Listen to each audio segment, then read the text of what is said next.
The Houston Texans let one of their star players slip right through their fingers, and I'm here to tell you why it's not that big of a deal and how they'll end up being just fine, especially after we see what he signed for somewhere else. So in this video, we're going to talk about who that player was that your coach actually wanted back, and that was a pleasure to work with, why it's not too bad that you lost him, and then we're going to actually go into a mock draft. Let's just have some fun with a mock draft and see what kind of talent you can get just in the first 3 rounds, and I'm going to show you how you can fill a lot of needs, and that is one of the ways this team is going to continue to build is through the draft, and that is how successful NFL teams continue to build. So that's what they're going to do. But first, if you are new to this channel, my name is Craig.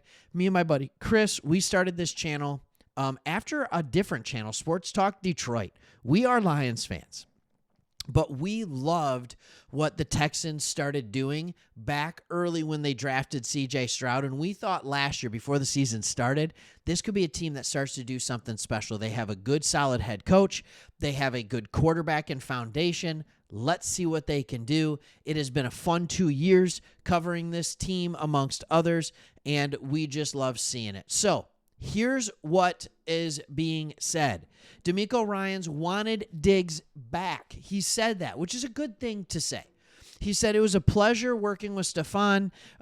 He said this at the owners' meetings. He's one of the best competitors I've been around. He brought a ton of great energy to practice. He's a worker. He loves to work. Being a veteran guy, he showed up every day, playing hard in practice and showing up in the games. You could count on him on third downs, especially in those critical moments. Now, by the way, in this exact same owners' meeting, he talked about your new wide receiver, Christian Kirk. And guess what he said he's excited about with Christian Kirk?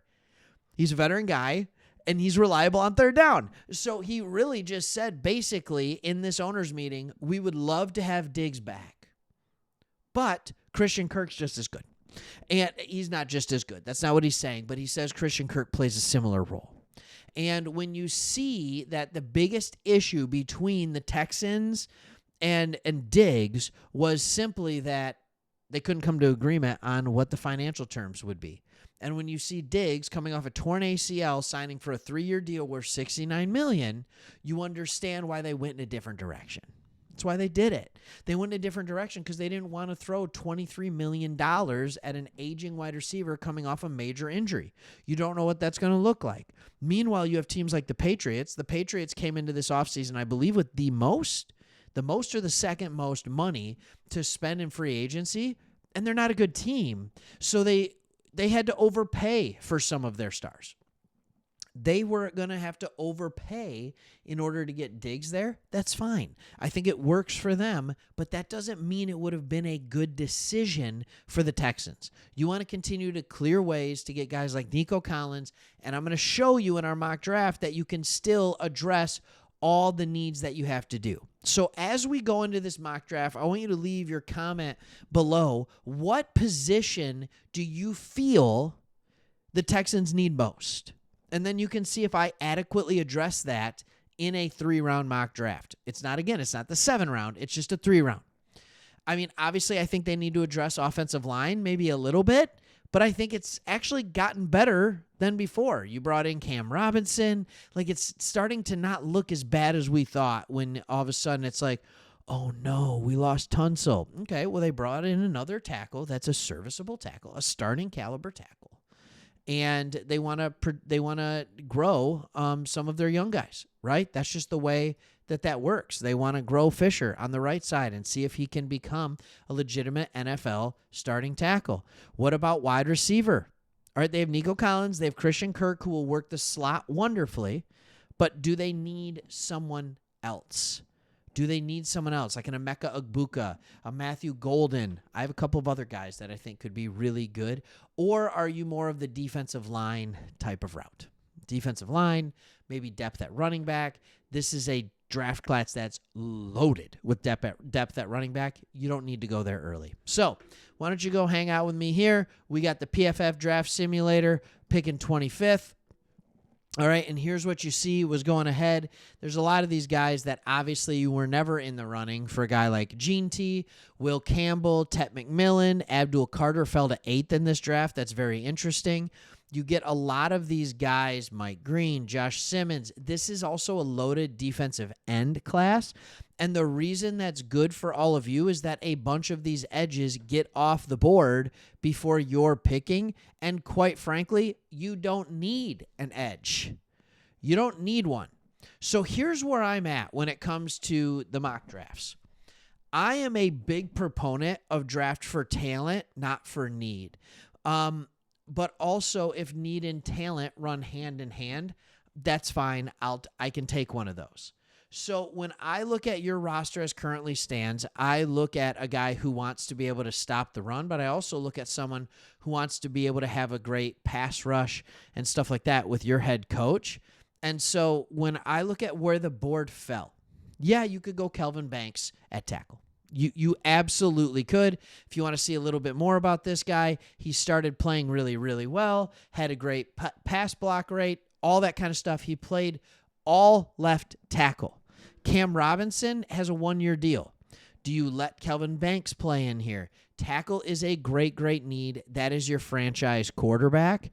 I originally when I saw this, wanted to go Derek Harmon or even Darius Alexander. I think he could be an absolute wrecking ball, but I'm going to go with Kelvin Banks. I'm going to go with that tackle. Let's secure the future.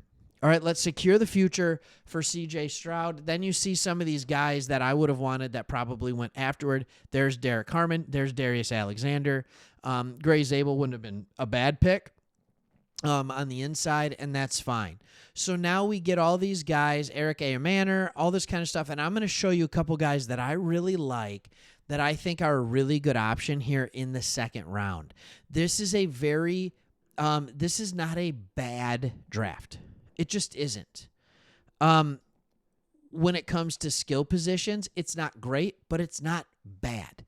And I know there's a couple of guys, and maybe I'll wait to see if one of them's around. All right, but there's some wide receivers out here that I'm just like, oh my goodness, they are really, really solid. Now, the one that I really wanted out of Iowa State, I think is already gone, which is a bummer, but that's okay. We will survive. We will survive. I wanted Jaden Higgins right here. He went at number 46. That's a big-bodied wide receiver. You don't necessarily need that. Trey Harris is a good player. Jalen Noel. I'm going to hope that one of them stays. So let's go back and let's see what we have here. All right, you have a guy like Shamar Turner that can be a defensive interior lineman. That would be really, really solid for you. Shamar Turner, when you look at him, he's 6'4", he's 300 pounds. He played every spot on the defensive line. He can stay in.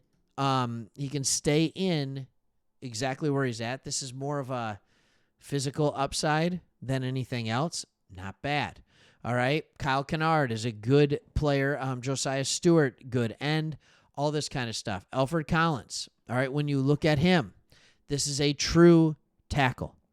All right. Strong interior D lineman with the versatility to play anywhere on the inside. That is my guy that I'm going to draft here with the 58th pick. The system probably won't like it. Quite frankly, I don't give a rip. All right? I just don't care. All right, now let's see if any of those wide receivers are left, and there is one that I really like. I like Jalen Noel. I really like Jalen Noel. He's got good speed. He has high yards per route run. When you look at him, 5'11", 200 pounds. He's compact. He's powerful. All right, and he can do a lot of good things. The question is, can he play on the outside? I don't know. What about a guy like Isaiah Bond? All right, Isaiah Bond says, I'm going to go run the fastest 40 of anybody you've ever known, right? Like, this is another guy. What can he do? All right? He needs to continue to grow as a receiver, not just a fast player, but that's the kind of player that you could absolutely use. So do you just go all Texas draft? Like, why not? Like, let's just go Texas for days. And then you can sit here, and as you're getting later, there are still just a ton of running backs if you want to start building some depth at the running back position. DJ Giddens. All right, this dude is quick. All right, he's 2,500 yards. He's a former walk-on. You have R.J. Harvey, Devin Neal is just a good running back. Like, honestly, just a good running back. He doesn't wow with anything, but if you watch him make people miss at the second level, it is remarkable. This is kind of a perfect type of pick to go here in this late third round. Go Devin Neal out of Kansas. We finally didn't take a Texas Longhorn. All right, it's not going to tell me I had a great draft. That's okay. I got an overall grade of a B- because Kelvin Banks was an A for sure. It didn't like that I seemingly reached for these other guys. Anyways, with all that being said, they're saying stuff was higher on the draft board. I did go for need a little bit, but also talent. You look at Alfred Collins, he's just a big body in the middle that can be helpful for this team. Isaiah Bond, just an absolute burner of a wide receiver, and then Devin Neal is just a solid running back. Let me know what you think. Did I address the needs? I thought the biggest needs on this team were offensive line, defensive interior, third wide receiver, and running back, because you have an aging running back. And there's not a ton behind him. Those were what I thought were the biggest needs on this team, and I drafted for them, but I also tried to get good talent while it was happening. All right, thanks for watching. Hey, we'll see you on the next one. Keep watching more Texans content. Why not? All right, we love talking Texans. I mean, we've done more Texans videos, I think, on this channel than any other team that we've covered on this Sports Talk Extra channel. So we really do enjoy it. And you know what? Let's just talk for a second. What would you have changed? Is there any player that you're just like, hate that player, hate that player, hate that player? How many of you are actual Texas Longhorns fans? So did I just go super homer draft? This is really funny that I did it this way.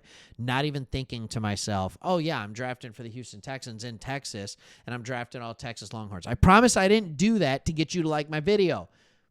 I just thought they were good players. All right. I really am done. I'm going to stop recording. See ya.